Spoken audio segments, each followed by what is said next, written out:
come in, sir? May I come in? I Good morning, sir. Good morning, ma'am. Good morning, sir. Thank they you. दीजिए sir, बैठिए। Ma'am, may I sit? Thank you, sir. Thank you, ma'am.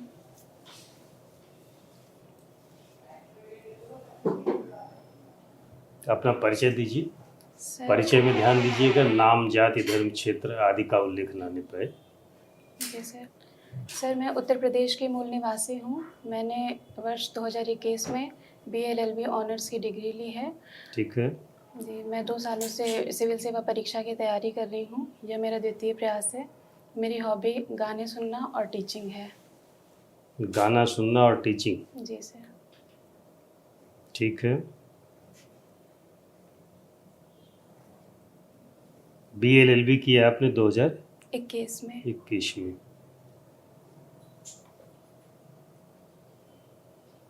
फिर तो आपको judiciary में कहीं जाना चाहिए। Sir मेरा ला बहुत ठीक से आपने पढ़ा होगा 5 जी साल। सर। जी सर, मेरा शुरू से ही रुझान सिविल सेवा परीक्षा की ओर था, सिविल सेवाओं की तरफ, इसलिए मैंने ये अपने करियर के रूप में चुना। अच्छा, 5 साल में ला के कितने पेपर आपने पढ़े होंगे? सर अप्रॉक्सीमेटली 20 से 25 एक्ट्स और लॉ मिला के पढ़े हुए हैं। 20 से 25। जी सर। और अगर पूछें कि ये जो ह्यूमैनिटीज के सब्जेक्ट हैं, इतिहास, जी भूगोल, जी अर्थशास्त्र, जी ये सब भी आपने पढ़ा होगा? सर शुरू के 3 सेमेस्टर में मैंने पॉलिटिकल साइंस, सोशियोलॉजी, फिलॉसफी ये सब चीज़ें पढ़ी थी। इसके बाद से लॉ के मतलब जितने भी एक्ट्स हैं और ये सारी चीज़ें वो उसकी पढ़ाई शुरू हुई थी। ये सब आपने पढ़ रखा है? जी सर। ठीक है। तो जो आपने पढ़ा जी उसका इस्तेमाल ये यहाँ कैसे करेंगी? उत्तर प्रदेश लोक सेवा आयोग में जिसका इंटरव्यू आप देने आई हैं, UPPCS का, जी उत्तर प्रदेश के बारे में ही सवाल पूछता है यहाँ तो। जी उत्तर प्रदेश के 2 स्पेशल पेपर भी हैं जी 400 अंकों के। जी सर। तो ये सब तो पढ़ना लिखना बेकार हो गया, वहाँ ला की कोई ज़रूरत ही नहीं थी। सर ऐसा नहीं है कि मेरी कोई भी शिक्षा जो अभी तक है वो ख़राब गई है सर, क्योंकि सिविल सेवा में एक जो महत्वपूर्ण कार्य एक प्रशासक को करना होता है वो लॉ और ऑर्डर को मेंटेन करना होता है। तो मुझे लगता है कि मुझे कानून की जो समझ है तो मैं उसके ज़रिए अपनी जो भी मेरे दायित्व होंगे उनकी पूर्ति अच्छे से कर सकूँगी। इसके अलावा और कौन कौन सी क्वालिटीज़ आप में हैं जिसकी वजह से आपको लगता है कि आप इष्टतम उम्मीदवार साबित हो सकती हैं? सर मुझे लगता है कि मैं हार्ड वर्किंग हूँ, क्योंकि मैं कोई भी काम अपने पूरे मन से, अगर मैं पढ़ाई कर रही हूँ या फिर कोई भी काम है तो मन से करती हूँ। और उसके अलावा सर मैं ऑनेस्ट, ईमानदार हूँ अपने प्रति भी और अपने परिवार के प्रति, और अगर मैं जब मैं सेवाओं में रहूँगी तो शासन के प्रति भी, राज्य के प्रति भी ईमानदार रहूँगी। तो मुझे लगता है मेरी ये सब क्वालिटीज़ हैं जो मेरे पॉजिटिव चीज़ें हैं। हार्ड वर्क का ज़माना तो चला गया, अब स्मार्ट सर वर्क, जी सर। और आप सर हार्ड तो वर्किंग हैं। सर मुझे लगता है कि मैं हार्ड वर्क, और इस हार्ड वर्क तो मुझे पहले से आता था, अब मैं हाँ। थोड़ा सा इस तरफ मूव कर रही हूँ कि स्मार्ट वर्क भी अपने जीवन दैनिक गतिविधि में शामिल कर सकूँ। ठीक है। तकनीक का कोई ज्ञान आपको है नहीं? आपने कभी टेक्नोलॉजी पढ़ा नहीं, साइंस आपने पढ़ा नहीं, और ज़माना तो इसी का है। जी सर। जब आप आएंगी प्रशासन में, ई-गवर्नेंस, जी सर। तो ये सब कैसे सर- आप कर पाएंगी? सर मुझे सब देख रहे हैं, जितने भी आ रहे हैं अधिकतम इंटरव्यू देने वाले लोग, वो सब बीटेक किए हुए हैं, एमटेक किए हुए हैं, उनको प्रौद्योगिकी का विशेष ज्ञान है। जी सर। आपका हमें लगता है कि अल्प ज्ञान होगा। इंटर तक आपने साइंस पढ़ा है। जी सर। सर मुझे एप्लीकेशन बेस्ड थ्योरी तो मुझे नहीं पता होंगी बहुत, पर जो चीज़ें गवर्नेंस के लिए या फिर ज़रूरी हैं, जैसे कि डिजिटल ट्रांजैक्शन कर लेती हूँ, लैपटॉप और मोबाइल पे काम कर सकती हूँ। तो मुझे लगता है कि जितनी चीज़ें और मैं कुछ नया सीख भी सकती हूँ अगर ऐसा कोई भी शासन से आती हैं चीज़ें कि मुझे डिजिटली चीज़ों को देखना है। तो अपनी 5 वीकनेसेस बता दीजिए। सर मेरी सबसे पहली वीकनेस है कि मैं थोड़ा सोच लूँ। हाँ हाँ सर सोचिए, हालांकि हमने 5 पूछ लिया है आपसे, आप पहले पर ही अटक गई। नहीं सर, वीकनेस है नहीं आप में लगता है। नहीं सर ऐसा नहीं हाँ है। सर मैं थोड़ा देर तक सुबह देर में उठती हूँ थोड़ा-सा, तो ये मुझे अपनी बहुत बड़ी कमज़ोरी लगती है। चलिए, एक ये और लगता है आपको, और सर मैं थोड़ा इमोशनल ज़्यादा हूँ, तो मुझे हम्म, वो भी चीज़ लगता है कि वीकनेस है, जो मुझे हो सकता है आगे आने वाली ज़िंदगी में थोड़ा-सा चुनौती दे, हम्म, लेकिन मैं इसे कम करने का प्रयास करूँगी। और मुझे लगता है सर मैं कभी-कभी इमोशन में होते हुए मैं स्वार्थ मतलब सेल्फ़िश इंटरेस्ट को कम ध्यान देके किसी जैसे अपने दोस्तों को या फिर कोई बात नहीं, आप तीसरी उनको। वीकनेस बताइए, 2 बता चुकी। सर तीसरी वीकनेस मेरी यही है कि सर मैं खुद से ज़्यादा लोगों के बारे में सोच लेती हूँ। चौथा, सर ये चौथा, वीकनेस है कि ये स्ट्रेंथ है? सर मुझे ये थोड़ी-सी क्योंकि कभी-कभी मुझे खुद का पर्सनल लॉस हो जाता है कुछ-कुछ चीज़ों का, चलिए तो मुझे चौथी लगता बता है दीजिए। सर मैं थोड़ा-सा सोशल मीडिया ज़्यादा यूज़ करती हूँ। पाँचवीं। जिस सर 5वीं का में मुझे ये लगती है कि सर मैं धीमे खाना खाती हूँ, तो मेरा काफ़ी समय उसमें चला जाता है। छठवीं सातवीं आप गिनाती जाएंगे इसे कोई ना कोई वीकनेस। अच्छा चलिए कोई बात नहीं, ये कुछ चुनौतियाँ जो वीकनेस होती हैं वो व्यक्तिगत हो गई आपकी। जब आप लोक सेवक बन जाएंगी, जी सिविल सर। सर्वेंट बन जाएंगी, डिप्टी कलेक्टर बन जाएंगी, तो आपके समक्ष कौन कौन सी चुनौतियाँ होंगी?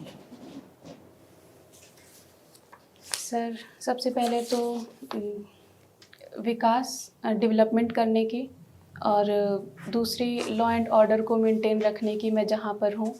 और मैं जिस क्षेत्र में हूँ वहाँ पर जो वल्नरेबल सेक्शंस हैं उनके लिए मैं क्या काम कर सकती हूँ, ये सब चीज़ें मुझे लगता है कि मुझे इनको देखना है। नहीं, तो काम से संबंधित बातें हो गई। हम ये जानना चाह रहे हैं चुनौतियाँ आजकल क्या है व्यापक तौर पर। चाह के भी जो अच्छे सिविल सेवक हैं, लोक सेवक हैं, तो चाह के भी बहुत अच्छा काम नहीं कर पाते हैं। कहीं उनका ट्रांसफ़र कर दिया जाएगा, जी सर। तो कहीं ऐसे क्षेत्र में भेज दिया जाएगा जहीं काम करने का बहुत स्कोप न हो। जी कुछ सर। इस तरह की चुनौतियाँ हैं, हमने हिंट किया, आप बताइए। सर पहली बात तो उन्हें हायर अथॉरिटीज़ से प्रेशर होता है या पॉलिटिकल प्रेशर होता है हाँ ठीक है, और काम करने के लिए। हम्म, और चुनौतियाँ सर ये हैं कि जो जनता है उन्हें अपने कानून नहीं पता हैं और वो ये चाहते हैं कि उनका काम हो जाए। एक सिविल सेवक के पास वो चाहते हैं कि वो जो अर्जी लेके गए हैं वो उसकी लीगैलिटी, और एक जो सिविल सेवक है वो लीगैलिटी पर ही काम करेगा, उसकी कॉन्स्टिट्यूशनैलिटी पर। तो मुझे लगता है कि सर उन्हें समझाना और उन्हें ये बताना कि अगर आप रूल्स और रेगुलेशन के अकॉर्डिंग चलेंगे तो चीज़ें ठीक होंगी। ठीक तो है, मुझे ये और भी चुनौती लगती है। सर तीसरी चुनौती मुझे ये लगती है कि लोगों के अंदर अभी भारत में जो गरीबी है और इसकी वजह से शिक्षा की कमी है हमारे यहाँ। तो मुझे लगता है सर कि ये भी एक चुनौती है। इसके अलावा विशेषज्ञता का अभाव, जैसे शिक्षा की सर कमी वाले साक्षरता का पब्लिक में अभाव मुझे लगता है। एक बड़ी चुनौती विशेषज्ञता का अभाव सिविल सेवकों में, लोक सेवकों में दिख रहा है। जी सर। सारे इंजीनियर्स, मेजॉरिटी ऑफ इंजीनियर्स ये लोग बन जा रहे हैं लोक सेवक। जी सर। तो जो विशेषज्ञता लोक सेवक में होनी चाहिए, जी। आप में तो हमें लगता है कि चलिए है, आपने ला किया है, ला के साथ और बहुत सारी चीज़ें आपने पढ़ा है 5 साल। जी सर। एक चुनौती है ना, ये विशेषज्ञता का अभाव है लोक नहीं सेवकों सर, में। सर मुझे लगता है कि एक जो सिविल सेवक होता है वो उसके अंदर जो इस विशेषज्ञता होने के साथ ही उसमें जो एक ब्यूरोक्रेट के गुण होने चाहिए, और एक ब्यूरोक्रेट एक जो सामान्य प्रशासक उसके अंदर जो कॉमन एजुकेशन या फिर कॉमन नॉलेज है उसके थ्रू भी वो कर सकता है। जैसे कि विशेषज्ञता के पॉइंट ऑफ व्यू पे देखें तो जो हमारे एकेडमिशियन हैं, साइंटिस्ट हैं, ये लोग तो अपने फील्ड में काम कर रहे हैं, यही सारे लेकिन लोग तो यहाँ आ जा रहे हैं ना लोक सेवक बन करके, तो उनके पास विशेषज्ञता तो टेक्नोलॉजी की है, यहाँ उसकी ज़रूरत तो है नहीं। आप तो चलिए ला की हुई है, आप आ जाएंगी तो आपने बताया भी कि उसके क्या फ़ायदे हैं, क्या उपयोग है। जी सर। सर मुझे लगता है कि जो भी हम पढ़ाई कर रहे हैं उसको हम अल्टीमेटली हमारा एम होता है कि हम जो सोसाइटी से लिए हुए हैं वो पे बैक कर सकें। वो सर ये इंडिविजुअल चॉइस पे डिपेंड करता है कि वो अपना करियर किस क्षेत्र में बनाना चाहेंगे। चलिए एक अंतिम सवाल है, आपको ट्रेनिंग कौन जी सर। देगा डिप्टी कलेक्टर बनने के बाद? ट्रेनिंग दे लोक सेवा आयोग आपको चुन करके सौंप देगा सरकार के हाथों में, उत्तर प्रदेश सरकार के हाथों जी सर। में। फिर आपकी ट्रेनिंग कहीं होगी ना? जी सर। ट्रेनिंग के लिए कौन सा सेंटर है? सर लखनऊ में है, मुझे ये तो पता है, पर हाँ सर उपाम, नहीं आइडिया, उपाम के आइडिया नहीं, बारे में नहीं सॉरी सुना है सर, आपने? Sorry sir. ठीक है, कोई बात नहीं सर। आपने लॉ 5 ईयर का ऑनर्स कोर्स किया है। जी सर। आपने बताया फाउंडेशन कोर्स में आपने पॉलिटिकल साइंस और हिस्ट्री और फिलॉसफी इन सब को पढ़ा है। जी सर। और इस परीक्षा के लिए भी जो इथिक्स वाला पेपर है उसमें आपने एम्पैथी एक क्वालिटी होनी चाहिए जी सर। एडमिनिस्ट्रेटर में, जी सर। एम्पैथी। Yes sir. आपने अभी अपनी वीकनेसेस बताते समय कहा कि you are emotional, very much emotional. Empathy तो क्वालिटी है, आप उसको वीकनेस क्यों बता रही कि अगर सिविल सर्वेंट में एम्पैथी हो? सर एम्पैथी एक क्वालिटी है, मुझे ये चीज़ अच्छी लगती है, बट लेकिन एम्पैथी अगर उस एम्पैथी से सर मैं अप पर्सनल इंटरेस्ट या फिर सोशल इंटरेस्ट को, या मैं ड्यूटी के अगेंस्ट जा रही हूँ उसकी वजह से, तब मुझे लगता है कि ये एक वीकनेस हो जाती है। हाँ, तो too much of emotional, yes too sir. Much of emotion is not good. Yes sir, but emotional होना अच्छी चीज़ है जी सर। ना। जी। अच्छा, आप लॉ के अध्येता हैं, मैं एक प्रश्न सिंपल सा करूँ, व्हाट इज लॉ? क्या जवाब देंगे आप? Sir, I think law is the way through which justice is provided, and citizens are made duty friendly. Law की क्या परिभाषा दिया है जीन बोधा ने? पढ़ा होगा आपने। सॉरी सर, मैं भी रिकॉल नहीं कर पा रही हूँ। जूरिस्प्रूडेंस का पेपर था कि नहीं आपके? हाँ सर था। तो बोधा को नहीं पढ़ा था उसमें, जीन बोधा? सर पढ़ा था पर मैं अभी रिकॉल नहीं कर पा अच्छा, रही और जॉन ऑस्टिन को पढ़ा है? हूँ। जी सर। वो किस रूप में डिफाइन करते हैं? सर ऑस्टिन पॉजिटिविज्म देखते हैं, तो वो कहते हैं लॉ को एज इट इज़, जैसा है वैसा देखना चाहिए, ना कि as it ought to be. तो उन्होंने ये डिफाइन किया। तो आपने अभी ये कहा कि law is that through which justice is given to society. To society, to individual. तो क्या ऑस्टिन इससे सहमत है? इज लॉ फॉर जस्टिस और law is its own purpose? Sir Austin क्या कहेगा? सॉरी सर, मैं रिकॉल नहीं कर पा रही हूँ, पर जहाँ तक मुझे ऐसे याद आ रहा है, उन्होंने कहा था कि लॉ जस्टिस प्रोवाइड करने के लिए ही होता है। तो मतलब इसकी इंट्रिंसिक क्वालिटी की ही बात करते हैं, बट सर मुझे अभी ठीक से याद नहीं मैंने है। एक बहुत पॉपुलर बात है, हम तो लॉ के नहीं है लेकिन हम भी पढ़े हैं इसको, कि ऑस्टिन कहता है कि जस्टिस, लॉ और जस्टिस में केवल एक्सटर्नल रिलेशन है, कोई इंटरनल रिलेशन नहीं है इनके बीच। लॉ के पालन में ही जस्टिस अपने आप इनहेरेंट है। जी सर। हाँ, so he means to say that law is not a means for the end that is called justice. बहुत से ऐसे फिलासफर हैं जो कहते हैं कि कानून तो एक साधन है, न्याय साध्य है। जी सर। ये ऑस्टिन ऐसा नहीं मानता। आपने इसी रूप में परिभाषित किया कि लॉ एक साधन है जिसके थ्रू हम न्याय प्राप्त करते हैं ना। जी सर। वैसे most fundamental definition of law is a set of rules. Yes do sir. You agree with this definition? Law is a set of rules. Yes sir, I am agree with it, but set of rules है, but ये एक means की तरह use होता है। इसका एक अगर पर्पस देखा सेट जाए, ऑफ रूल्स, और फिर वो आगे भी कहता है जिन बोना कि बाय सम सॉवरन, हम सेट ऑफ रूल बना दें तो वो लॉ नहीं हो जाएगा, लेकिन जो संप्रभु है वो सेट ऑफ रूल जो बनाएगा वो लॉ होगा ना। जी सर। सॉवरन का होना वहाँ जरूरी है। जी सर। अच्छा खैर, आप ये बताइए कि जो हमारी डेमोक्रेटिक सोसाइटी है या डेमोक्रेटिक स्टेट है, इसमें सॉवरन कौन है? वो इज सॉवरन।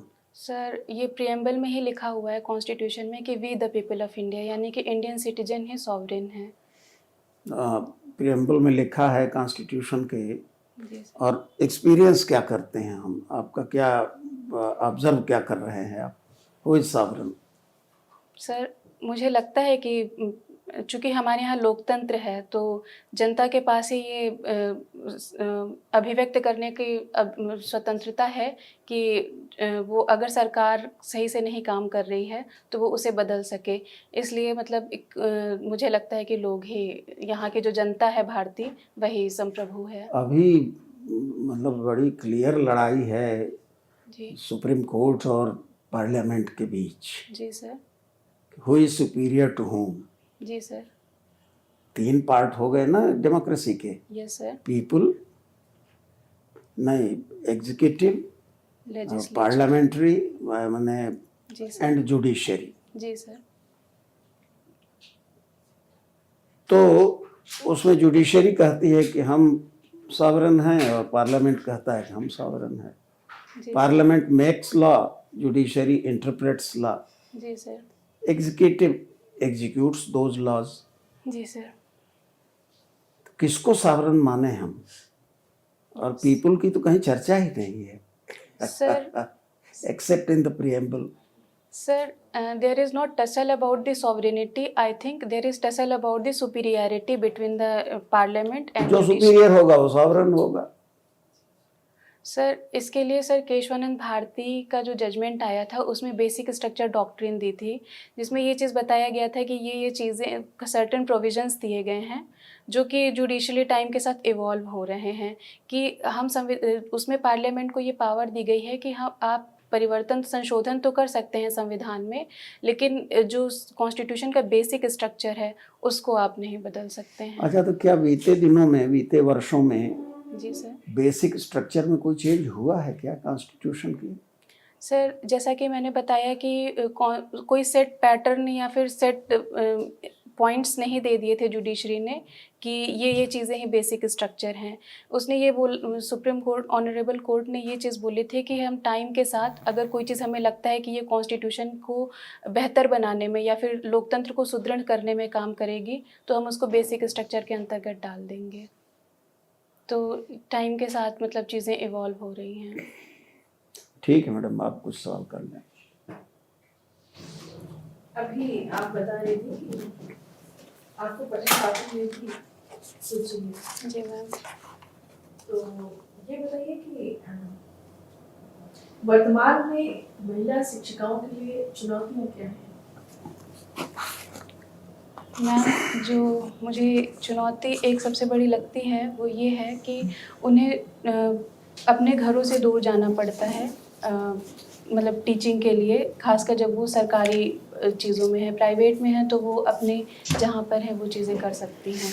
दूसरा मैम, सेक्सुअल हैरेसमेंट या फिर उनको आने जाने में जो भी चीज़ें होती हैं, मुझे एक वो प्रॉब्लम लगती है। और मैम अभी मैं 2 ही याद कर पा रही हूँ। ये जो टैबलेट वगैरह इनका वितरण हुआ है अभी गवर्नमेंट की तरफ से, इनका विरोध हो रहा है।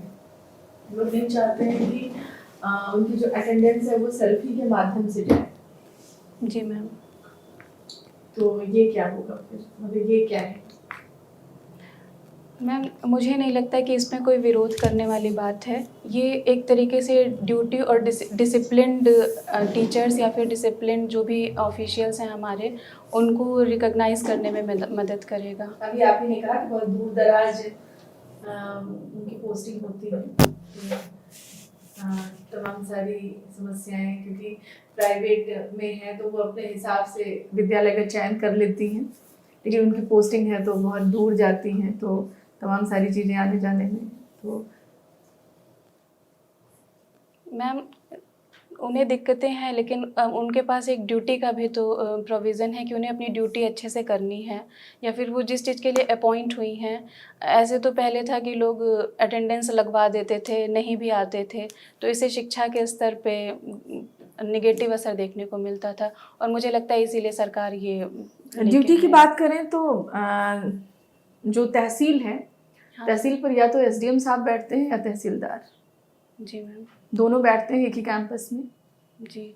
और उसके बारे में किसी ने लिखा है कि न्याय मांगने गांव हमारे जब तहसील गए, न्यायालय खलिहान खेत घर गहने लील गए। तो ड्यूटी तो उनकी भी है। न्याय मांगने वाला इतना कमजोर क्यों होता है? Because they are we the people of India. बताएं। Sorry ma'am. आप एक जिम्मेदार पद पर आसीन होने वाली हैं, प्रयासरत हैं, हमारी भी शुभकामनाएं हैं, आप जल्दी जाएं। तो इस पर आप क्या कहना चाहेंगी? क्या ये न्याय मांगने की परंपरा बदली जाएगी या? मैम ऐसा नहीं है कि बदली जाएगी, बदली जा रही है न्याय मांगने की परंपरा। जैसे कि अब फिर आत्मदाह के मामले क्यों आ जाते हैं? मैम मैं उस ड्यूटी और इस ड्यूटी में मैं सामने देखना चाह रही हूँ कि ड्यूटी उनकी भी है, जो बहुत दूर दराज महिलाएं जाती हैं, वो घर के चौके पर तवे पर रोटी रख के और जल्दी में चली जाती हैं, सबकी रोटी बना के अपनी रोटी खुद किसी तरह पैक करके या नहीं भी ले जाती हैं, लेकिन उन्हें अपनी ड्यूटी पे जाना होता है। और यहाँ 4 किलोमीटर की दूरी पर ही जाने में, कैंपस तक पहुँचने में, और कैंपस में पहुँचकर लंबी लाइन देखकर भी लोग द्रवित नहीं होते, क्यों?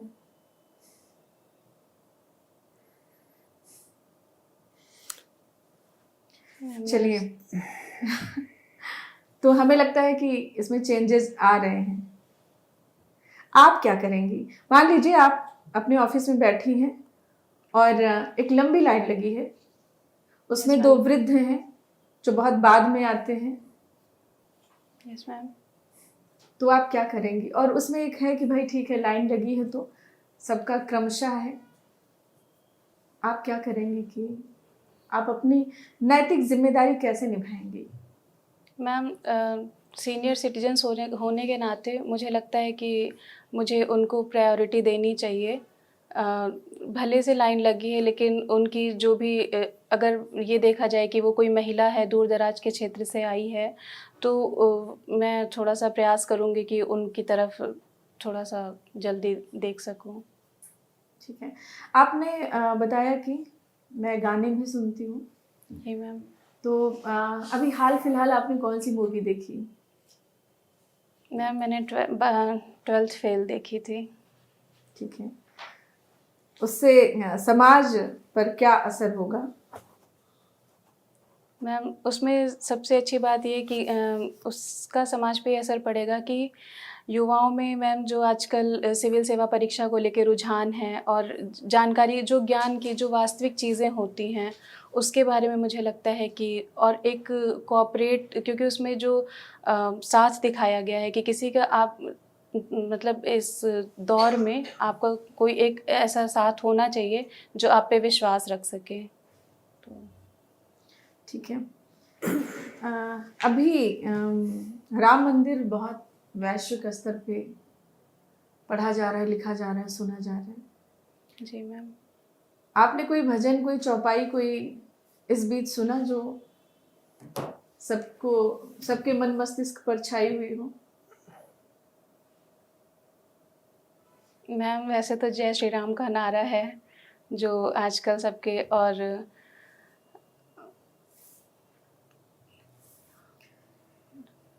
मैम यूपी बोर्ड का जो पाठ्यक्रम है हाई स्कूल इंटर का, उसमें बहुत सारे पद, चौपाइयाँ, हाँ। सवैया छंद सब होते हैं। आप कुछ भी हमें ऐसा सुनाएंगे जो कोई भी चौपाई, कोई भी छंद, कुछ भी जो रामचरितमानस से हो? सॉरी मैम, मैं अभी याद नहीं कर पा रही, मुझे याद तो है पर अभी मैं नहीं बता पाऊंगी। ठीक है, ये बताइए प्राण प्रतिष्ठा से क्या आशय है? मैम, प्राण प्रतिष्ठा एक क्रिया है जिसके थ्रू जो निर्जीव मूर्ति होती है उसमें सजीवता डालने का प्रयास किया जाता है। कैसे? मैम, उसमें जो मूर्ति होती है उसका पूजन होता है 2 दिन या 7 दिन, मतलब परंपरा के अनुसार। और उस समय पर जो मूर्ति की आंखें होती हैं उनको बंद रखा जाता है, मंत्रोच्चारण किया जाता है और हवन पूजन ये सारी चीज़ें होती हैं। फिर उन्हें पद यात्रा या शोभा यात्रा जैसी चीज़ निकाली जाती है। आप हमें महिलाओं से जुड़े कुछ कानून बता दीजिए जो महिलाएं अपनी सुरक्षा के लिए याद रख सकें। सुरक्षा के लिए मैम, अगर वो वर्किंग है तो सेक्सुअल हरासमेंट से रिलेटेड जो एक्ट है 2013 का, वो उसका इस्तेमाल कर सकती हैं। और प्रोटेक्शन के लिए मैम डोमेस्टिक वायलेंस एक्ट है 2005 का, अगर उन्हें घरेलू हिंसा के शिकार हो रही हैं तो वो। इसके अलावा sir ma'am dowry prohibition act है, उसके थ्रू अगर उन दहेज लिया जा रहा है या फिर उन्हें उसके लिए प्रताड़ित किया जा रहा है। इधर कुछ नए कानून जो बनाए गए हों महिला सुरक्षा से संबंधित, उनका उल्लेख करें। सर मैं महिला सुरक्षा से तो नहीं, लेकिन अगर पॉलिटिकल एम्पावरमेंट की बात हो तो जो 33% का रिजर्वेशन आया है वीमेन के लिए लोकसभा और विधानसभा में, सर मैं वो याद कर पा रही हूँ अभी। ठीक है, आप किसी ऐसी महिला साहित्यकार के बारे में बताइए जिन्होंने कुछ बहुत अच्छा ओजपूर्ण लिखा हो, जिनको आपने पाठ्यक्रम में भी पढ़ा होगा कहीं ना कहीं या सुना होगा। हाँ मैम, मैं सुभद्रा कुमारी चौहान जी का नाम लेना चाहूँगी, जिनका एक पंक्ति है बहुत फेमस है कि खूब लड़ी मर्दानी वो तो झांसी वाली रानी थी। बुंदेले हर बूंद, इसमें बुंदेले का क्या आशय है? मैम, बुंदेलखंड रीजन जो है वहाँ के लोगों से, क्योंकि झांसी जो है वो बुंदेलखंड रीजन के अंतर्गत आती है, तो जो कि वो एक लोग मतलब जो वहाँ रीजन के, उसी रीजन की वो उनका प्रभुत्व था वहाँ पे, तो इसलिए कहा जाता है कि बुंदेलो हर बोलो के मुँह से। मैम केप टाउन क्या है? केप टाउन के बारे में कुछ बताएं। सॉरी मैम, मैं नहीं बता सकती। ठीक है, आज का अखबार आपने नहीं मैम, आज समय नहीं मिला अभी। कौन सा अखबार पढ़ती हैं? Sir Indian express. कौन है इसके एडिटर? सॉरी सर, मुझे नहीं पता। ठीक। हिट एंड रन लॉ जी सर। क्या है? सर इसमें हिट एंड रन केस तब बनता है जब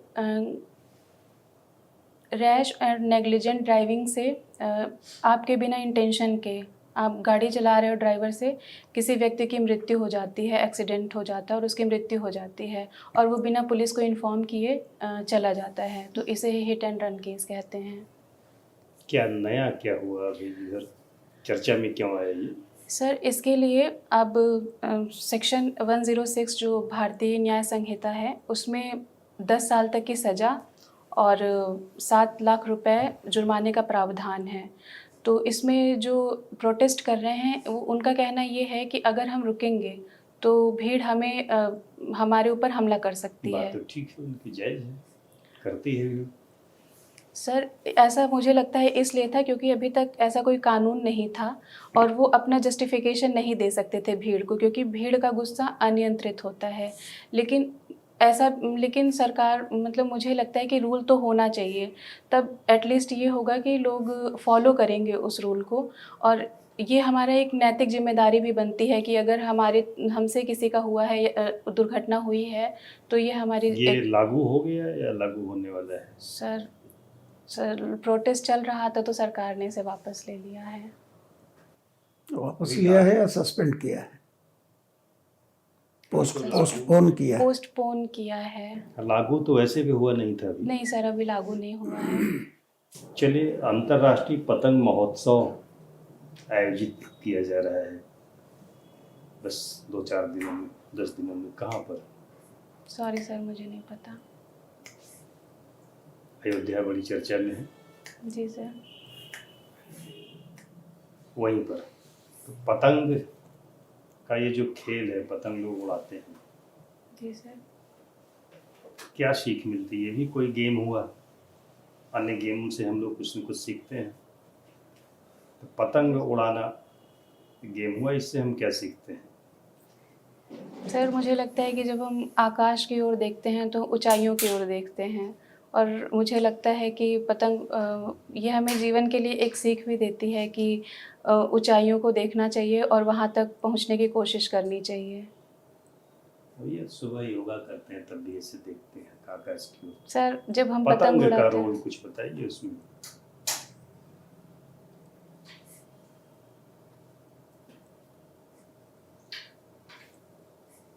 अभी एक्सपोसैट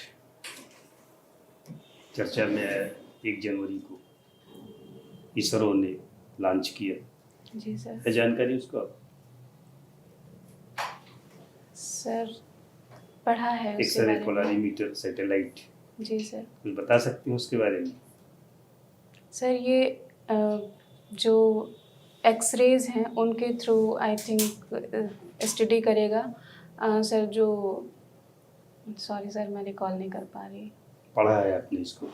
सर पढ़ा था। भारत के लिए ये बड़ी उपलब्धि है। भारत विश्व का दूसरे नंबर का देश बन गया है जी सर। इस सफल लॉन्चिंग के बाद। पहले नंबर पर कौन सा देश है? सर ना यूनाइटेड स्टेट ऑफ अमेरिका। अच्छा, ठीक है, गुड। इसरो के चेयरमैन कौन हैं? Sir mister S Somnath. और इस प्रोजेक्ट के निदेशक?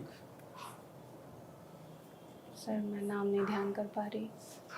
ये आर्टिफिशियल इंटेलिजेंस के बारे में कुछ बता दें, इसके एप्लीकेशन पार्ट को।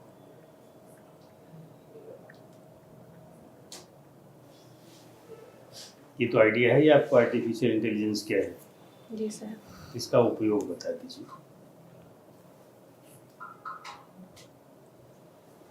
सॉरी सर, मैं पढ़ लूँगी इसके बारे में। इसका उपयोग नहीं पता है, फिर इसके क्या नुकसान हैं, ये पता और बता दीजिए 1-2। सर जो आजकल डीप फेक चल रहा है, लोग हाँ। अपनी आइडेंटिटी छिपा के दूसरों मतलब विमेन को या फिर सेक्सुअल हरासमेंट या ये सब चीज़ों में इसका गलत तरीके से यूज़ कर सकते हैं। और प्रशासन में भी इसका नेगेटिव इम्पैक्ट अगर मतलब देखा जा सकता है। पेगासस स्पाईवेयर जी पढ़ा है सर। आपने? जी सर। बताइए जरा इसके बारे में, क्या है और क्या इसके इम्पैक्ट होंगे? सर पेगासस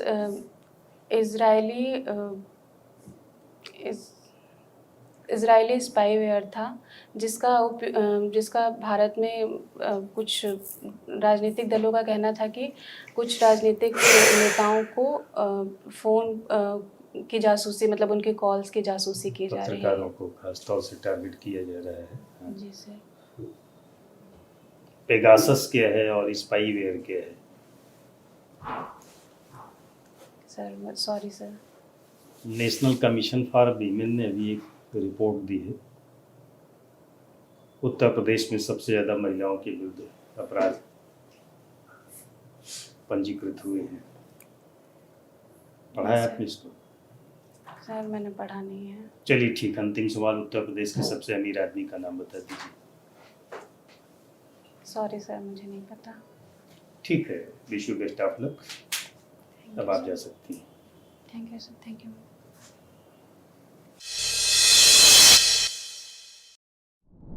आइए सर मैं कम आइए आइए। सर मैं ऐसे हाँ, कैसा महसूस कर रही हैं इंटरव्यू देने के बाद आप? सर मुझे लगता है कि मुझे थोड़ा सा करंट अफेयर्स पे काम करना होगा और थोड़ा बिल्कुल सा ठीक असेसमेंट आपका है। सर कहीं कहीं मुझे नॉलेज का लूप होल लग रहा है, तो मुझे लगता है उस पर भी थोड़ा सा देखना चाहिए मुझे। देखिए, हम लोग इस निष्कर्ष पर पहुंचे हैं कि आप एक अच्छी कैंडिडेट हैं, कैंडिडेचर आपका अच्छा है। Yes sir. अपडेशन केवल और केवल आप अखबार पढ़िए, न्यूज़पेपर पिछले एक हफ्ते का, और पढ़ते रहिए जब तक इंटरव्यू ठीक है सर। होता है आपका। अच्छा करेंगे। आपका जो फर्स्ट मिनट इंटरव्यू का है, एंट्री से लेकर के अभिवादन और बैठने तक का जो प्रोसेस, ये अपने हाथ में होता है। इसको और एनर्जेटिक बना सकती है, थोड़ा अच्छा है उसमें कुछ ऐसा बहुत, लेकिन पूरे बोर्ड को एक बार में अभिवादन कीजिए, अलग अलग सारे मेंबर्स को करने की जरूरत नहीं। कोई लेडी मेंबर है तो चलिए आप उनको अलग से कर लीजिए, ठीक है सर। और 2-3 कदम चलिए। पूछते समय लगे कि आप ईगरली आना चाहती हैं, ओके सर। प्रसन्न चित्त के साथ इंटरव्यू देने, और उस समय सबकी नज़र होती है आपके ऊपर। और जब बीच में 2-3 कदम चल के आती है तो थोड़ा थम करके अभिवादन कीजिए, नमस्ते, गुड मॉर्निंग, गुड मॉर्निंग, जो भी आदत हो, जो आदत हो उसी में बोलिए, ओके सर। उसमें परिवर्तन करने की जरूरत नहीं। फिर कहा जाए तो आप बैठिए। But don't ask, हाँ, sir, may I sit, or ma'am, may I sit? Don't ask. Okay sir. The हाँ, board wait itself, the board knows that the board has to offer a seat to you. Okay? Okay sir. कभी कभी board थोड़ा delay करता है आपको परखने के लिए। लंबा डिले करे तो ठीक है, आप पूछ लीजिए, लेकिन बहुत लंबा करता है। सर अवॉइड करना चाहिए पूछने हाँ, से। हाँ। ठीक है सर। उसमें बीच में पास करके कभी कभी आपके धैर्य का परीक्षण भी करता है कि बोर्ड, ओके। तो उस पीरियड को ठीक है इजीली बिताइए उस पीरियड को। ठीक है सर। बाकी आपका 30 सेकंड 20 सेकंड जो भी पास है। जी, आपका सिटिंग पोस्चर अच्छा है, कॉन्फिडेंस लेवल ठीक है, थोड़ी घबराहट थी आपको यस सर। केवल इसलिए जब लग रहा था कि इसका जवाब हम नहीं दे पा रहे हैं। पर आप जवाब कोशिश न दे पाइए, सारी बोलिए, और उससे भयभीत न होइए। नहीं दे पा रहे हैं 2-4 सवालों का जवाब, तो उससे आपको इंटरव्यू कम अंक मिल जाएगा, बहुत कम मिल जाएगा, ऐसा नहीं होता है। पर उससे कोशिश घबराइए। अच्छी कर रही थी हाँ? कोशिश अच्छी कर रही थी। हाँ, कोशिश अच्छी कर रही थी, कुछ ऐसा फ्ला नहीं है। मिडिल फेज भी आपका बिल्कुल ठीक है, अप्रोच ठीक है, कंसिस्टेंसी देखें तो वो भी ठीक है, कुछ ऐसा बहुत फ्ला है नहीं आपके व्यक्तित्व में। फाइनल फेज जैसे 2-3 सवालों का करंट अफेयर का जवाब आपने नहीं दिया, फाइनल फेज में जो पूछा गया, तो कोई बात नहीं, उस पे चेहरे पर मुरझान नहीं आना चाहिए कि ये 2-3 सवाल चलते चलते आपने उनका उत्तर नहीं दिया। एकदम जिस एनर्जी के साथ आप प्रवेश की थी, उतनी एनर्जी जाते समय आपके पास रहनी चाहिए। ठीक है 100 सर। नंबर का ही तो इंटरव्यू है ना, 1500 में आपने कमाल किया होगा, 100 में 60-65 आपको मिलेगा, मिलना चाहिए। थोड़ी मशक्कत कर लीजिए तो 65, 70, 72, 75 का मामला बन जाएगा। ठीक है, कुछ आपको पूछना है तो पूछिए। सर सर हाँ, जैसे- शुभकामना। अगला मॉक दीजिए, सर मैं एक और मॉक देना एक और चाहूँगी। मॉक दीजिए, एक और मॉक दीजिए। सर मैं और किस चीज़ पे फोकस कर सकती हूँ, मतलब करंट अफेयर्स के अलावा इसमें मैं। बस अयोध्या करंट जरूर अफेयर पढ़िए। आप पढ़िए। और नहीं, कुछ एक सवाल था कि आपने कहा इंडियन एक्सप्रेस पढ़ते हैं, तो उन्होंने पूछा कि हाँ, आप हाँ, उसके सर। एडिटर कौन है, तो you should know the editor sir I will read it. Properly किसी पेपर को पढ़ने का या किसी बुक को पढ़ने का। Yes sir. बुक हम पढ़े हैं, ऑथर नहीं जानते, तो फिर yes sir, there is no है ना? Need to. सो पेपर अगर पढ़ते हैं कोई, तो उसका एडिटर कौन है ये हम जाने, कहाँ कहाँ से पब्लिश होता है ये जाने। Okay sir. राइट, इन चीज़ों को थोड़ा इम्प्रूव कर लीजिए, you are a good candidate. Okay sir. ठीक। Wish you best of luck. Thank you sir, thank you.